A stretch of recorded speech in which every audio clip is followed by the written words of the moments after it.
I'm Terrence McNally. Welcome to Free Forum, a world that just might work. And I'm going to be speaking today with Deborah Tannen, professor of linguistics at Georgetown University and best-selling author of books about how the language of everyday conversation affects relationships. The most famous of her books, You Just Don't Understand, brought gender differences in communication style to public awareness.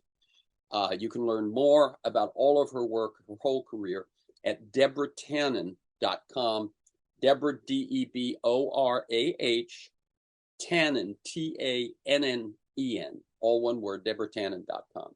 On Free Forum, we explore the lives, the work, the ideas of individuals that I suspect have pieces of the puzzle of a world that just might work.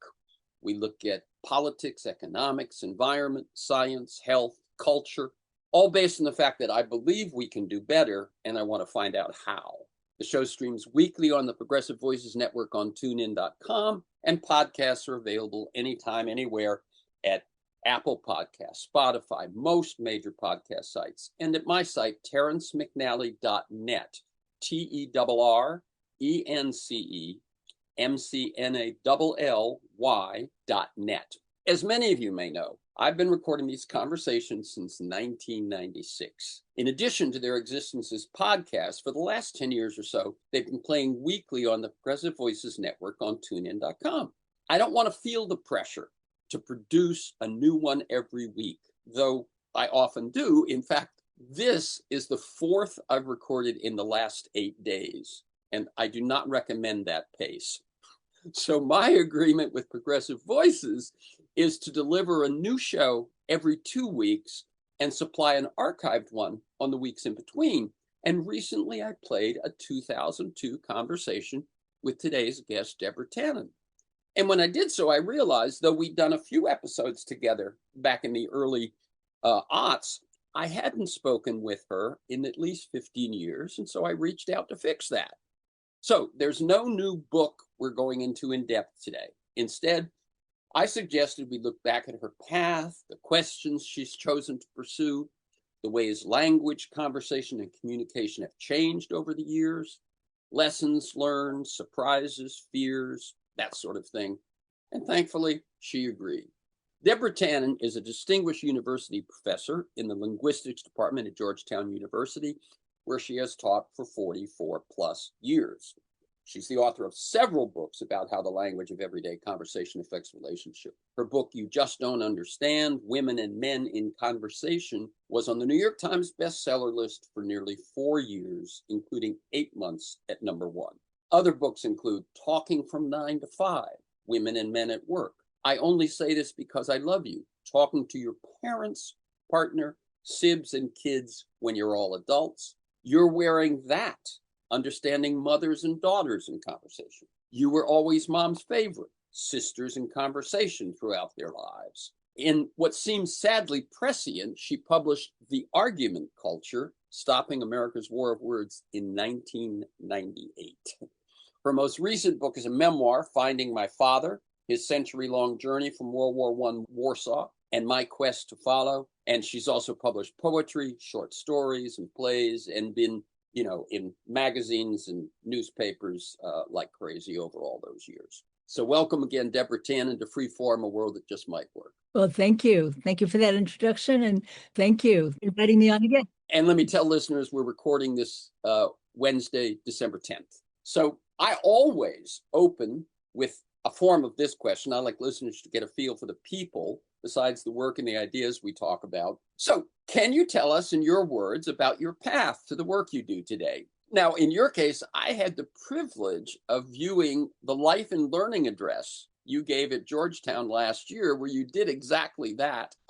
So not in that much detail, but feel free to go way back, mention childhood inspirations, mentors, turning points, moments of decision, that sort of thing. We've got an hour, and I feel one of the rich gifts that I can give listeners is the time to get to know how people see their own lives and their own pathways. So take it away. Well, thank you. And thank you for having me on again. I appreciate the invitation. Let's see how far back I want to start. I have always been a word person. I was writing poems and stories as a kid. I think some of the early ones I was 7 or 8 years old. So I always had that love of language. I also am a child of the 60s. So I graduated from college 1966. And at that time, one thing I knew was I was not going to go to grad school. No interest in that. There were friends of ours. In fact, there was a place we used to hang out called the Snack Bar, and many of my friends traipsed off the GRE's graduate record exam, and I ostentatiously sat in the snack bar. It's not what I was going to do. I wanted to leave the country and never come back. And I mean, I didn't really think. And when you're that age, you don't think about it one way or the other, actually. But what I wanted to do was learn languages and see the world. So my goal was go to as many countries as I could and live in enough countries to learn lots of different languages. I had a friend with whom we planned. You mentioned I wrote a book about my father's journey from Warsaw. I was going to spend a month in Warsaw with relatives, and my friend went elsewhere in Europe, and we were going to meet in Greece. And our plan was Turkey, Iraq, Iran, Afghanistan, India, take a boat to Japan, and teach English in Japan. So that was our plan. I turned up in Greece, and she did not. I did eventually find her, but she wasn't there when I first arrived. And I ended up teaching English in Greece rather than in Japan. We never made that long trip. And then after teaching English in Greece, and I met somebody there that gave me reason to stay in Greece for a little while. Then we came back to the States, and he wanted to get a master's degree. And I figured if he's getting one, I might as well get one too. And it was obvious it would be English literature. That was what I always was interested in. I had been an English major in college. And so I got a master's in English. We then moved back to New York City, which is the city where I grew up. And I got a job. Fortunately, it was an interesting time in New York. I had only a master's degree, but it was the time of open admissions in New York City. And so they needed teachers of remedial writing. Mm-hmm. And I ended up getting a position teaching remedial writing and freshman composition at Lehman College in the Bronx. So now you're taking me pretty much to the end of my 20s and getting up there in my 20s. And let me just cut in for 1 second, Yeah. Deborah, and just Sure. tell how we sort of share. I graduated college, Harvard in '69. Uh-huh. So our experience of cultural events and political events and so on is very parallel. My friends were going to graduate school. No one in my family had gone to graduate school. My father was the first person to go to college on the GI Bill. I think graduate school didn't even have any reality for me. And like you, I traveled, I farmed, I went to art school in Mexico. I worked in the McGovern presidential campaign, and unlike you, I never came back and went back in. And I've often said that these conversations are my grad school. That's great. Yeah, absolutely. It was just not on my radar screen. So here I am, late 20s. The young man whom I had met in Greece and had married him there, he went back to Greece. We separated. I was free, and I wanted to do something different. I was kind of bored. One possibility was making kind of a career of teaching writing, but that didn't excite me that much. So what else would I do? Go back to school. I kind of thought it might be a PhD in linguistics. I should say linguistics wasn't really on my radar screen in that form. I thought a PhD would probably be English literature. There That's you go. Yeah, I was curious when you said that. Yeah. kind of outside the real world in a way, I guess. And I considered law school because my father was a lawyer, and I thought, well, I don't.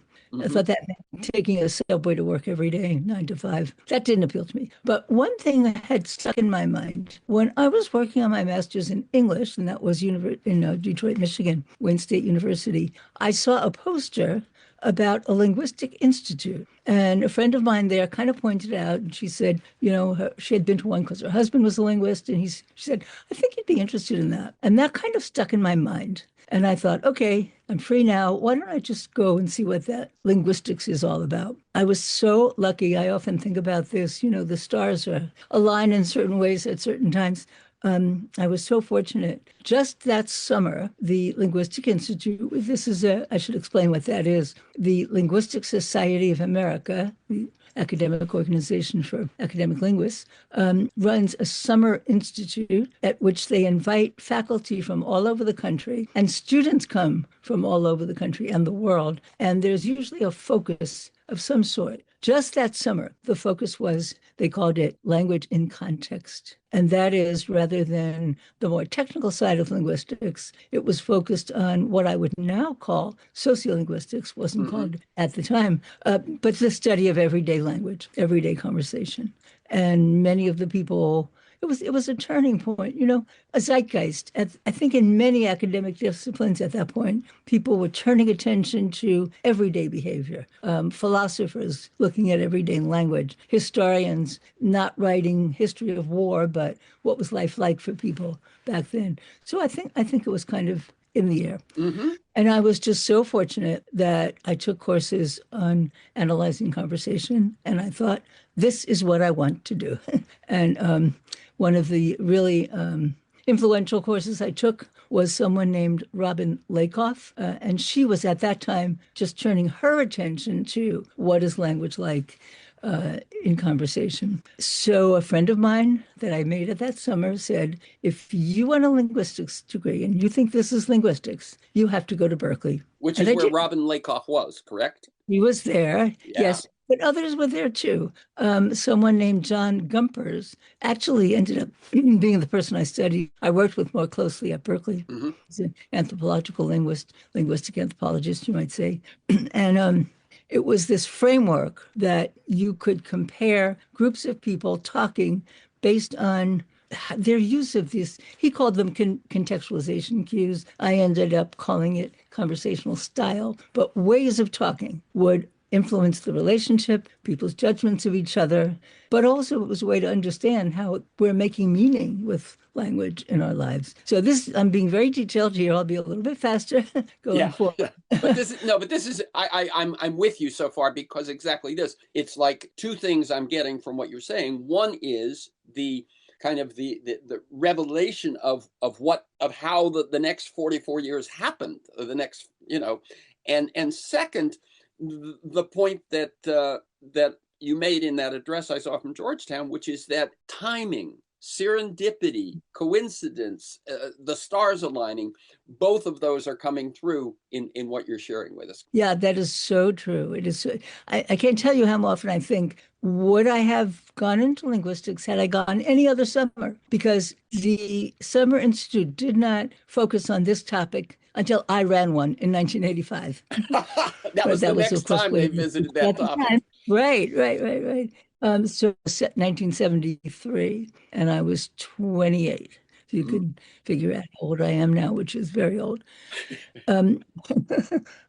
So off I went to Berkeley with no background in linguistics, but it was quite clear to me that I could use the skills I had learned analyzing literature and apply it to conversation. And that, I think, was the magic of the kind of linguistics I went on to do. It was the same kind of analysis I was used to and loved, but the focus was real people, real lives, everyday interaction. Interesting. I really had no thought about an academic career, or really where it was going to go. I just wanted to be a student again. I just wanted to go and do more of what I had done that summer and enjoyed so much. I had a kind of a thought I might be a consultant, people that were having problems communicating, not individual people. I thought more workplace, and I could come in and figure out what it was about the way people were talking that was creating problems. But by the time I was done, people were going and giving papers at conferences. I thought, that looks interesting. I went and gave papers at conferences. People were publishing. Well, I like to write. So you mentioned that writing stories. I was, through all this time, writing poems and short stories and sending them to literary journals, and they were being rejected. I was also sending academic articles to academic journals, and they were being accepted. So it kind of seemed that was where my talents were leading me. And so by the time I finished, I applied for jobs, was so fortunate to get the job at Georgetown. And now we're, again, talking about, as you said, serendipity of timing. Georgetown has the most well-known, most influential, largest program in sociolinguistics of really anywhere in the country and anywhere in the world. So it was the perfect place for me. And they had an opening just that year. And so I got it, luckily, and came to Georgetown. This might be of interest to people who are kind of starting out now. It was not a tenure track job at the time. It was 3 years, renewable to 5. And I had applied to other places, and I had gotten several job offers that were tenure track jobs. Mm-hmm. But again, child of the 60s, I thought, well, I'll just go where I want to be and see what works out. And I Right. was lucky. After several years at Georgetown, it was converted to a tenure track job. By the way, let me cut in for a sec. That it wasn't just that you were a child of the 60s at that point.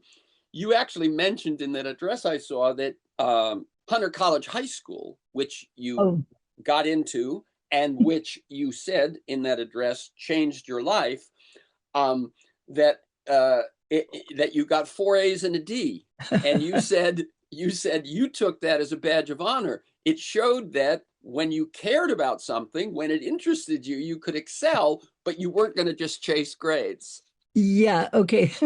Thank you for reminding me that. Both of those things are very true. The 3 A's and 2 D's, that was college. Ah, I don't think I know. No, I would have gotten into college if I'd done that in high school. But yeah, it was like I wanted to get at least a D because I wanted to graduate on time. oh, that's But right. That was, yeah, Hunter College again, a opportunity that just happened to arise at the moment you needed it. that is so true.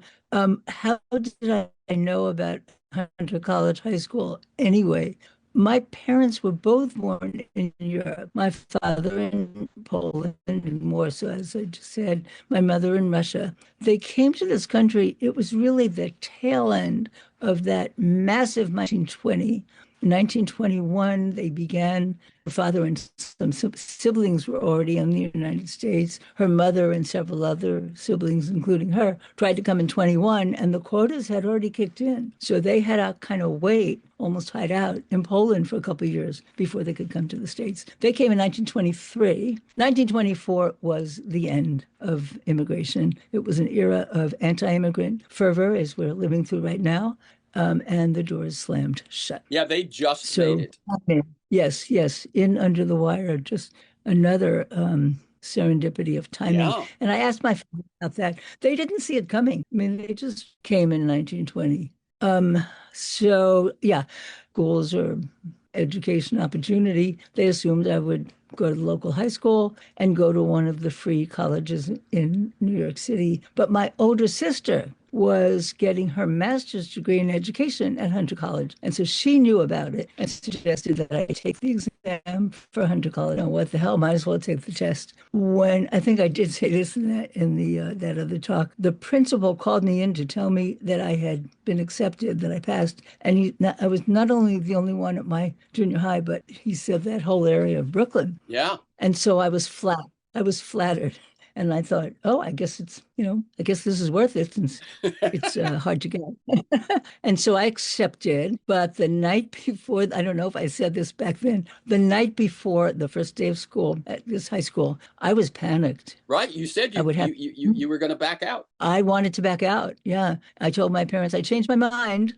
I don't really want to go there. I didn't know anybody. None of my friends were going, meant going by myself on the subway. It was quite over an hour trip at the time. And they fortunately said, well, why don't I start and see how it goes? Ah, there you go. And it did change my life. Yeah, the level of education that I got there was something very special. Okay, so now I am at Georgetown. Oh, I should tell you about my dissertation because that really is the germ of all the Yes, it research. is. Yeah. Yeah, I was interested in what I was calling conversational style, things like how loud or softly you speak, how quickly, how you change turns, how you decide it's your turn, or the other person's turn. What kind of stories do you tell? How do you get to the point of the story?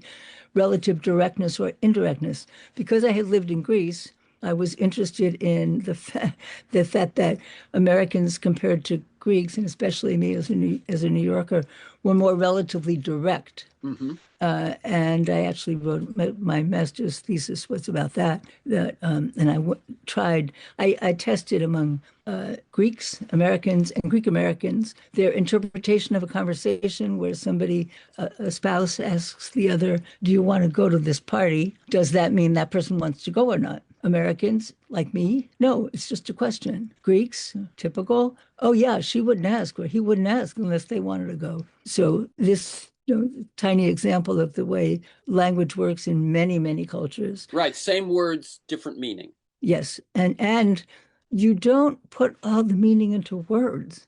Some of it is you just know that's the way the meaning is communicated. Right. And Right. it might not include those words at all. I sometimes now talk about message and meta message. Right. The fact that the person is asking, that's the message would be the meaning of the words. That's a question. Do you want to go? But the meta message is what's your intention by saying those words in that way, in that context? And then that's where you get, oh, yeah, that person wants to go. Right. And so what you're saying is, yeah, that in the But I Greek knew I culture was and in the U.S. culture, the message is the same. The meta message is different. correct. And it ended up, this is kind of ironic because in the Americans versus Greeks, and I definitely was typical that way, was assuming the words must mean what they literally mean. But when I wrote about women and men in conversation, I kept encountering examples where the women were more likely to be indirect in certain contexts. Yeah. We've got the map. So I was just kind of recording all the conversations I was involved in, and that was quite typical at the time. To people in other fields, to study your own behavior would be anathema, but that was you want natural conversation, and if you record conversations that wouldn't otherwise happen, it's not natural. So we take a chance and analyze the conversations we're part of, and of course you make adjustments for that. But one of the things is that the technology was available. You didn't have to lug in a big reel-to-reel recorder.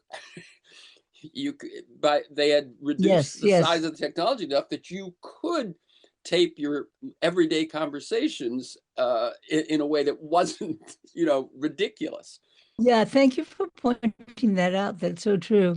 And now, my goodness, Yeah, every person has a walking terrific quality, better quality than I got it with my little tape recorder at the time. yeah, So the conversation I ended up deciding to study was a Thanksgiving dinner conversation, me and my friends, and there were six of us, seven at one point, and we were from some of us. I was from Brooklyn, my best friend from the Bronx, his brother also from the Bronx. That's three New Yorkers. A friend of his was visiting from California. That friend's friend, two Southern Californian people, and then someone, his former wife, who was from England. I thought that I was going to analyze every individual's conversational style and the effect that it had on the conversation. It ended up that I could only analyze the conversational styles of the three New Yorkers because it was hard for the others to get the floor. It wasn't that the Californians couldn't get the floor at all. right. They certainly could. They might tell a long story, talk at length about a topic, but they couldn't be part of the flow, the give and take that would have been natural for them. Because habits with regard to how long a pause would be normal differed. And the question and the feeling of you have to wait till somebody stops versus you get a sense that they're winding down and you kind of pick up before they finish talking. So the Californians had a hard time participating in a way that I would consider natural. So I ended up writing about New York conversational style in contrast to the California conversational style. But I didn't, in my dissertation, I didn't talk about it as New York and California. I mean, I mentioned that it was, but I talked about it as a high involvement style. In other words, you put the emphasis on showing you're involved, showing you're enthusiastic, showing you're interested in each other, versus what I called high considerateness style. You put the emphasis on not imposing, making sure that there isn't any overlap in the conversation would be an example of that. I don't love those terms because it sounds like the New Yorkers were not considerate and the Californians were not involved. Right, We're all right. Whereas involved. it's We're all just it's considerate. a question of emphasis, really. Yeah, right. And it's not the personal emphasis, it's the emphasis of the styles that had become routinized for people who That's grew right. up In in other those words, environments. Californians talking to Californians wouldn't appear to be exceptional in that regard because they'd share the style and it would be invisible. Just as New Yorkers talking to New Yorkers wouldn't. I get it. Yeah, yeah. It's just doing what's natural. So I that is what ended up being my dissertation, developed into my first book, my first academic book. P.S. Footnote here, I actually had written a book of literary criticism, analysis of the work of a modern Greek writer before I finished grad school in linguistics. Hmm. So my second book, that was based on my just. At that point, I already had the idea that the kind of work I was doing was of interest outside academia. I would sometimes say that I wanted to write a book that my mother could read. Right. My mother graduated from high school, but also I would be at a party or just talking to people and mentioning the kind of thing I was studying, and they would be excited and they would give me examples of how their own lives Sure. were. So I started to think right then that I wanted to, in addition to my academic writing, write a book for general audiences. And that's the first book that I wrote for non-academics. It was called That's Not What I Meant. Right. And And let me cut in for a second here. sure. I wanted to say a couple of things about that. One is that as I could see it, that was where you kind of laid out this territory of conversational style, which luckily was your very accessible term for what that other professor had called something much more academic. Um, Yeah, it just but was. you kind of laid the foundation, and then if one looks at your books over the years, you see it's taking sort of that territory, that analysis, and applying it to work, applying it to family, applying it to sisters, applying it to mothers. So it really is that's what I meant, was really is sort of the foundation of your work. The other thing I wanted to say was being able to write both academically and for popular audiences. I had asked you in an earlier conversation whether you, looking back, thought that even your academic writing was probably a little more easily accessible than some academics, and you said yes. And I just wanted to share with you, my wife, after a successful 2-decade career as a sitcom writer, okay, in Hollywood, writing sitcoms, she decided to attend the Master's in Applied Positive Psychology at Penn Hmm. because she wanted to bring what she would learn there to popular, to mass audiences by using humor and stuff like that. And I remember her first paper, she was graded down, and they told her it was because she used personal experience and metaphor. Oh, and and she ended up not completing that program because they never quite cottoned to what she was trying to do. But it was just interesting to me that two things that would be, to me, if I'm talking, I've taught actually storytelling and narrative to organizations, because I had 20 years in the entertainment industry as a writer as well. But the what personal experience and metaphor would be like just about number one and two on how to communicate, and yeah. and yet in the academic world, at least in her program, that was looked down on. You made the shift successfully, but that's what I meant. Didn't do what you hoped it could do, but you just don't understand did. Right. And I just want to say I'm sorry that your wife didn't enroll in our program instead, because we love that. Oh, I And will you're I will absolutely share that with her. yeah, you're absolutely right. Although I have lots of examples I've heard of people having work from academic journals rejected because it was too understandable. but I had pretty good luck. Oh, by the way, let me take this moment to tell people that you're listening to Free Forum, A World That Just Might Work. I'm Terrence McNally. I'm speaking with Deborah Tannen. She's professor of linguistics at Georgetown University and the best-selling author of books about how the language of everyday conversation affects relationship. The most famous, You Just Don't Understand, was really the one that brought gender differences in communication style to public awareness. You can learn more at Deborah Tannen, Deborah Deborah, Tannen, Tannen, DeborahTannen.com. Okay. Thank you. So you're absolutely right. The book for which I had outside ambition, you might say, this is going to change the world, was the book called That's Not What I Meant. And my thought was people are going to see that some things that they thought were psychology or something wrong with them or something wrong with their partner or the relationship, that it was just different ways of speaking that were causing the issues. And the book did okay, but not that great. And somebody, a friend of mine, also a writer, commented, "You just want your book to do well enough that they let you write another one." And Yeah. okay, that makes sense. Actually, my next book was an academic book called Talking Voices. And the idea that I developed there was that all the things I had studied in literary discourse, so repetition, metaphor, figures of speech, taking on voices, all those things were the everyday, and metaphor, of course, yeah, I said that, were all the workings of everyday conversation. Sure.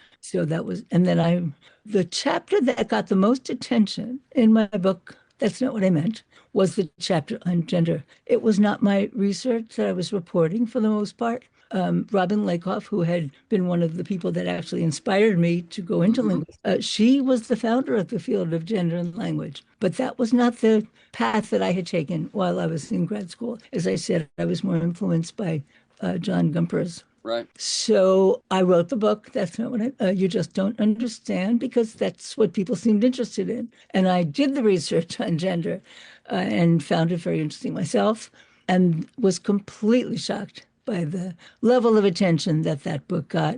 It's interesting. I think it was partly because people know that they're frustrated in conversations with the other gender, you might say, although the kinds of things I analyzed there were very parallel to the kind of thing that I had already been talking about in previous books. So when I caught my breath after the level of attention that Well, book got, and one thing, let me just share with people that you and your publisher had not anticipated the enormous demand for this book. You say it was a small book tour that they actually ran out of copies at one point and things like this because it took everyone by surprise. And I have heard you pointed out before, but that's amazing statistic that I shared at the top, that it was on the best New York Times bestseller list for 4 years, 8 months at number one. I think you have said that was the paperback version. So I just don't want someone saying, wait a minute, I went back and looked. Am I correct? It was 1 year in hardback and then nearly 3 years in paperback. There you go. Yeah. There you And go. the publisher was very frustrated that they had sold the rights to the paperback because they would have kept the hardback going if they had. Oh my gosh, yes, in those lower, they sold it while they had lower expectations. Right, right. Yeah, I'm glad you pointed that out. Absolutely right. The book was out of stock for the entire month of August, I think it was. It had been published in June. It was before Oprah, but I had been on Donahue. That kind of had an effect. And the big one was National Public Radio did a feature on it. And a friend of mine, former student, called and said, "Call NPR, just call NPR." So I did, and the voice that got on said, "If you're interested in that piece about women and men, press 1. All other calls, press 2." Oh my God. That was the kind of, and my editor at the time, at that, it's different now, but I guess once a week they had to order printing for the next week, and it was drop in the bucket. They just kept. I'd get these emails from people. Your book is out of print. Yeah. It was out of stock. Finally, I remember this excited voice message. It was answering machines at the time. They've done it. They're going to order 25,000 more, and then the next week more, and then they believed it. Then they believed it. And people told me that normally if a book is out of stock for that long, it should tank. Yeah. but I'm just fortunate that No, that's people's and interests remained. it's perennial. I mean, it stays in print and people continue to buy it. Let me. Yes, I'm looking at yes. the And I get time, letters. and I realize Oh, yeah. there isn't anything that I wouldn't want from, but I'm going to have to shift sort of. Let me just ask you to shift from. So we've gotten kind of how you got. We're up to you just don't understand. Let me just ask you a broader question rather than having time to go into several of the following ones.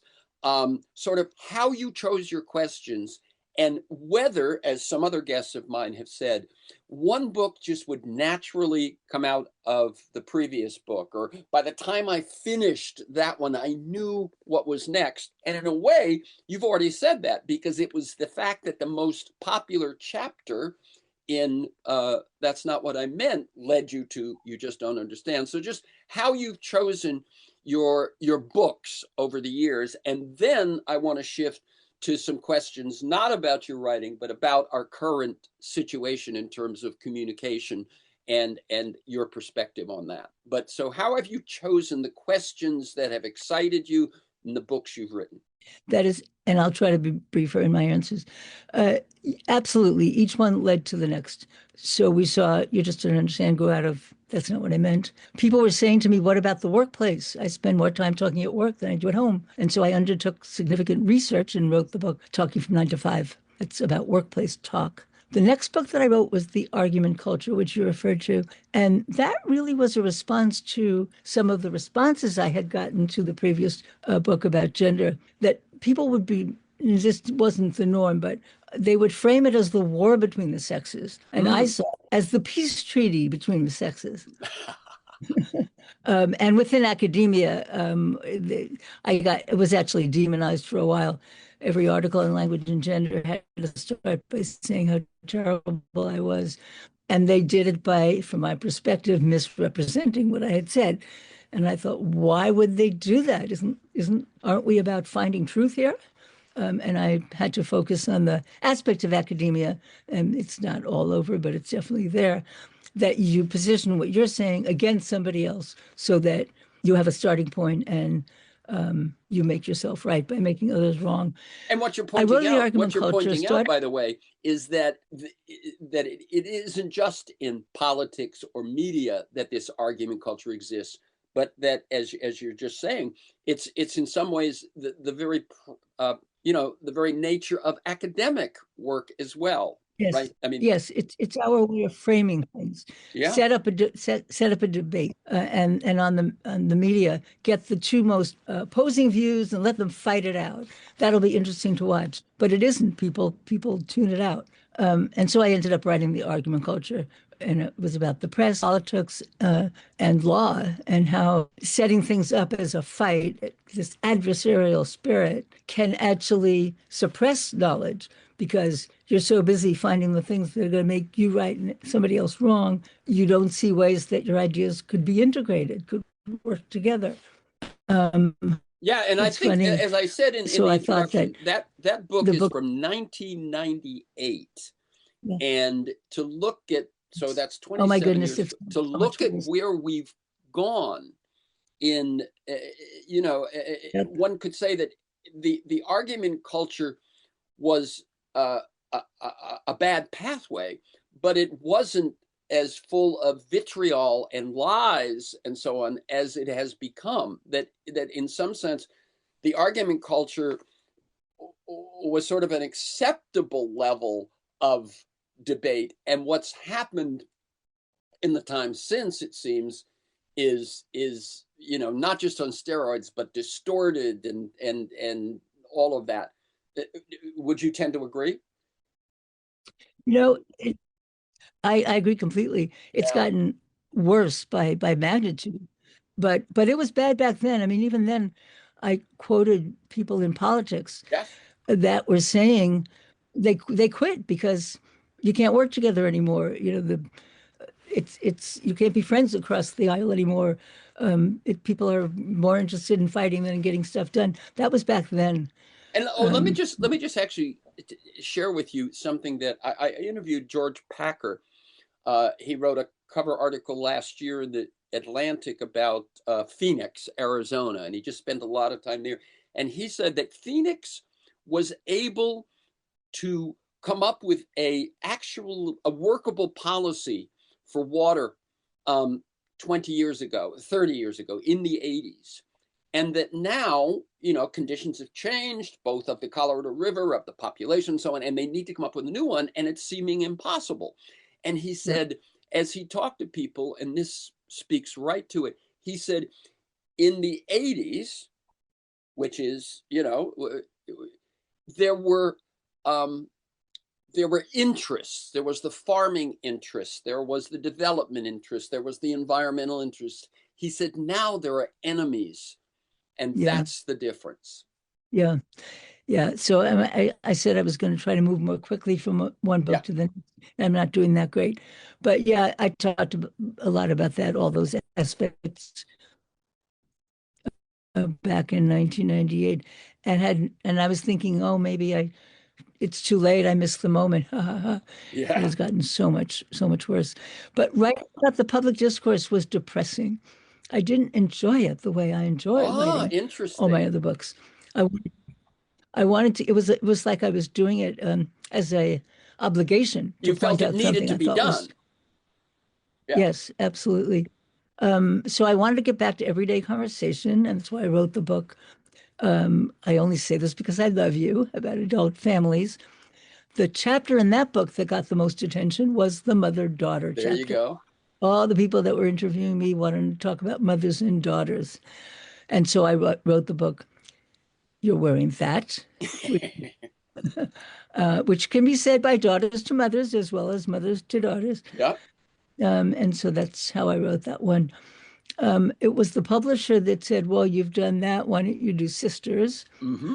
And so I am one of three sisters, That's but right. still it was the idea of the publisher. But I loved it for that reason. And so I wrote You're Always Mom's Favorite about sisters. Well, what female relationship is left? Friends, women friends. Yeah. That was the one I wrote after that. And so I guess the book about my father is next. I always had in my mind that I would write this book about my father. He was born in Warsaw and lived through World War One in Warsaw, but came to this country at 12. But he had bizarrely detailed memories of his childhood. And I had written a play about going back to Poland with him. And I realized after the play was produced, it was all memories that had happened before he was 6. I don't know that I have any memories before I was 6. And so my feeling was that I was going to kind of bring back that World War One Jewish. He was raised in a Hasidic family, the community of Jews in Warsaw, that was destroyed in World War II. Actually, it was destroyed way before that. It was World War II that ended Mm-hmm. that community, and it ended up being a book, yeah, about my father's life, but of course, a lot of myself and my relationship with him as well. And And and the yeah, book and the book that you're one. working on now. I am now working on a book about apologies. It's finished actually, so it should be out in about a year. And that's another thing that I have had in mind for a very long time. And finally, the time came up to write it. And but it's another one that fits within your everyday style, everyday conversation, everyday interaction, Yes, real life. So it's in yes. that framework. Okay, let's shift to some of the other questions. Um, Here's one: have we lost, or at least greatly diminished, the very nature of conversation? Its role, its use, its value, its quality in the ways that we communicate today. That's so, and I'm and I'll make it a big question with which is going to be three of my questions thrown together, and then you can go. Or have we redefined it? And is a conversation actually something different than it was when you began looking at it? And the influence and the impact of 24/7 screens, social media, And then I'd say let's save a separate question for chatbots. So Yeah, what is the state of conversation today? I don't think the kind of conversation I wrote about doesn't exist. I think it does exist, but it's now in a one choice among many. So many conversations are taking place over texting. Judging from my own students at Georgetown, I'm still teaching. Many of their conversations, when they say, I told somebody Yep, something, it means they texted it. yep. And then there's WhatsApp and Snapchat and all the other ways. I think one of the biggest differences is the difference between, let me put it this way. In the past, your default situation was you were alone and you interacted with people when you did something to get into interaction. You called them on the phone or you went to meet them. Now, the default case is you're in interaction with people and you have to go out of your way To avoid it. significantly, yeah, to get to really be alone, just Yeah. you and your thoughts. And that I think that is an aspect of it that worries me the most. Communication over texting, it's fascinating. It's fascinating. And one interesting aspect of it is that we have very different ideas, different generations, different genders, people from different places about the right way to use those media. So apparently, this again, my college students in my class, to them, a you call somebody on the phone when it's really urgent, so important that you should stop what you're doing and answer. But their mothers often will call. Well, I'm doing something. I'm not really a good time to talk, so they don't pick up. The mother texts and they answer. And the mother says, why do you ignore my calls? Well, it's not exactly ignoring, but it feels like the mother is breaking the rules. When Mm. you're calling just to chat, it's like crying wolf. You're trying to get my attention as if it were urgent. So that's one example. That's right. In other words, what a phone call means to me and what a phone call means to mom are two different things. Yes, and it's a generational thing, I Yeah. think. Um, yeah, if you really want to talk to somebody, you text and ask, "Is this a good time to talk?" Right. Makes sense because your phone could be with you when you're, out doing stuff. Hmm. Hmm. Yeah, I my personally, I personally very much prefer to have, quote, an appointment for a phone call if it's going to be one that's not just, "Hi, how are you?" Than to have it just interrupt me when I'm doing something else. yeah, or even, "Hi, how are you?" Yeah. Yeah, if you're, especially if you've, so much of it is expectation and what has become the norm in your culture. So if the norm is that you don't call unless it's very urgent, the phone rings, you think, uh-oh, Yeah. something big is, and then you feel kind of tricked Yep. when the person says, oh, I just want to chat. Yeah. Um, there's interesting differences in terms of the language, you might say, of texting. Just a few very quick, funny ones. Many young people use dot, dot, dot, the ellipsis, three dots, to mean it kind of undercuts what you just said before. But for older people, parents' age and older, that it just kind of means well and on and on. So a student brought in this example, her father saying, I love you, dot, dot, dot. Oh. And her friend oversaw it and thought, oh, he must be really mad at you. Whereas he just means I could tell you I love you for 10 minutes. Yeah, yeah, yeah, more and more. Yeah. And everybody Um, laughs about the how LOL, yeah. kid thinks it's laugh out loud, and the mother thinks it's lots of love. And you tell them about something painful, and she says LOL. It's Okay, here's another one that I want to talk about. And again, um, and it's woke language. Okay. I confess yeah, the whole issue of pronouns, if it makes me uncomfortable. I don't love their emergence. I don't love the demand on me or the expectation that I have to use them, but I feel that I'm supposed to.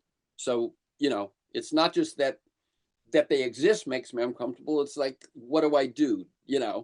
And then I'll flesh that one out a little bit.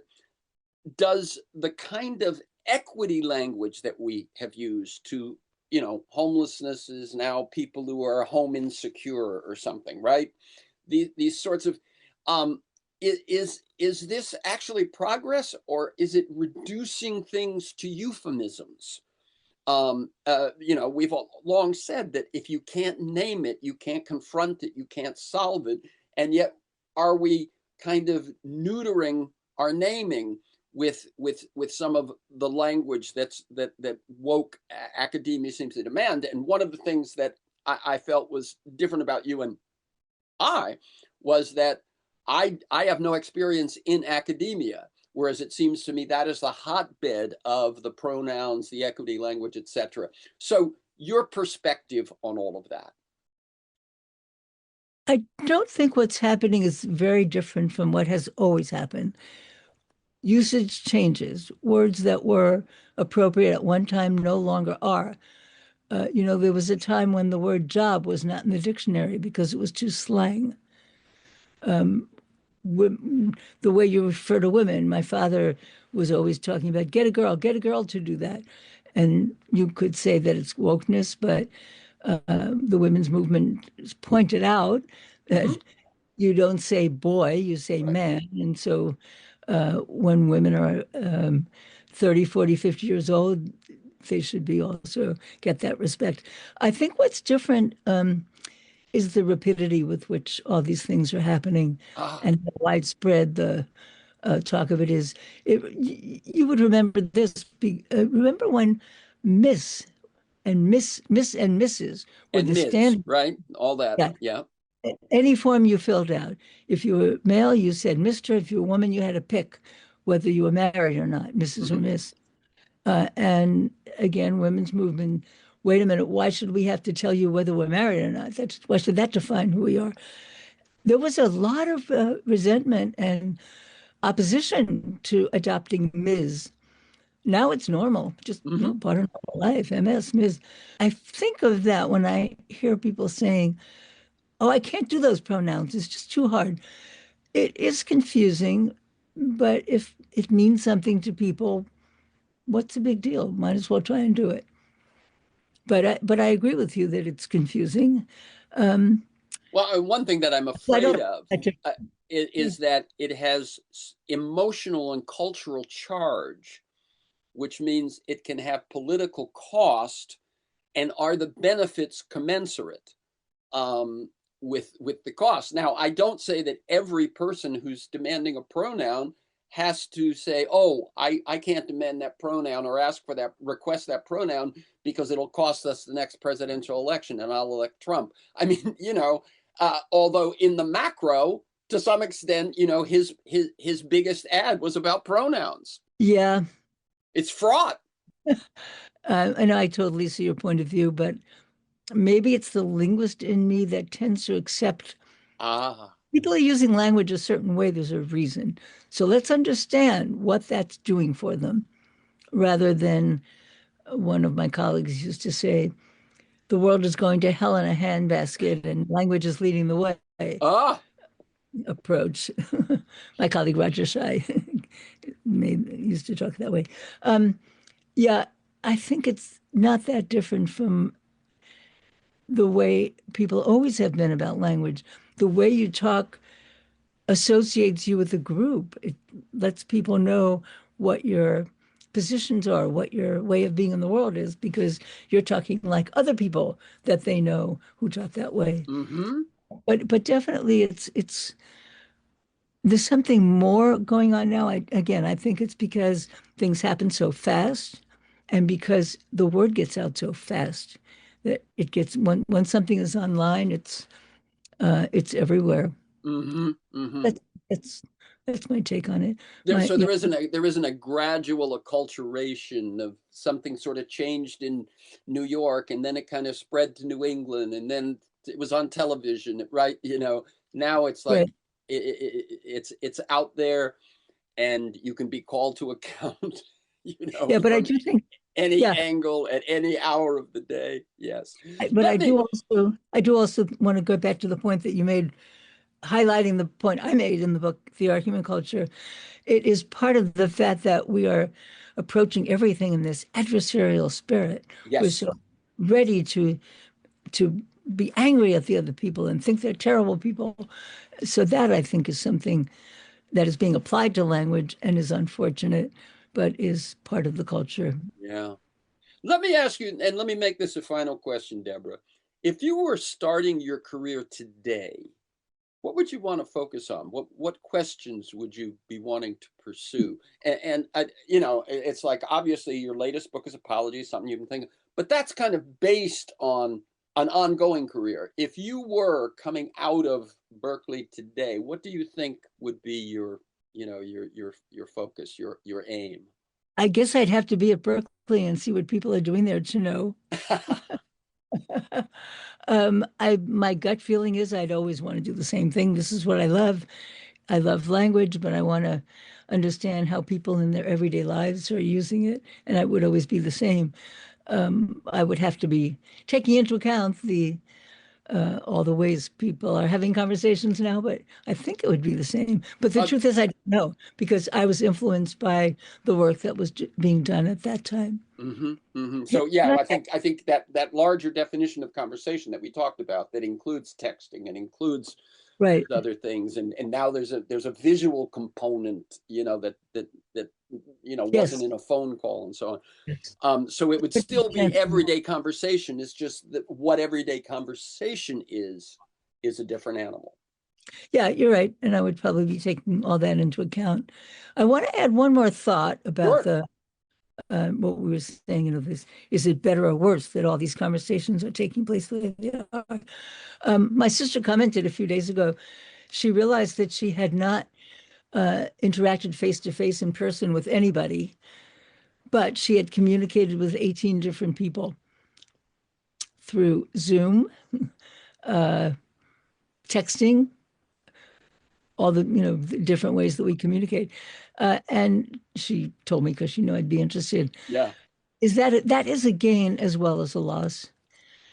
Yeah, it's kind of a loss that your attention is so fragmented, and you can't use. I mean, if she communicated with 18 people, she didn't sit and think about things that she might have thought about more detailed. And I think it really has fractured our attention. That we don't have the patience to do the same thing for an hour, 2 hours, 3 hours without checking our phones. But what a gain Yeah. to you can keep in touch with that many people. And people who are physically alone don't have to be spiritually alone. They can be in communication with people who can't be there. So I think everything that's changing has positive sides as well as negative. Let me just share a personal experience from my own life. During the pandemic, when isolation was enforced and kind of universal, I began doing um, Zoom chats with my 5 siblings on a weekly basis. Yes. We never did that before, and we have continued to do it ever since. It Yep. enriches And my life so much. I'm the only West Coaster of them all. They see each other over all these years. They've seen each other more than I have, right? But now I check in with them for an hour and a half to 2 hours every week. That's phenomenal. Another group, it's fine. I need to say, my two sisters and I do that as well. It wow, started in the pandemic. We are still doing it. And when I get off the phone with you in 20 minutes, our weekly Zoom is going to start. So excellent. yeah, it's a wonderful And I was plus. going to Yeah. say, there's this other group of classmates of mine from Harvard, right? So we're now talking 60 years ago, basically, um, who we we we're a group that would put on cabarets at our reunions.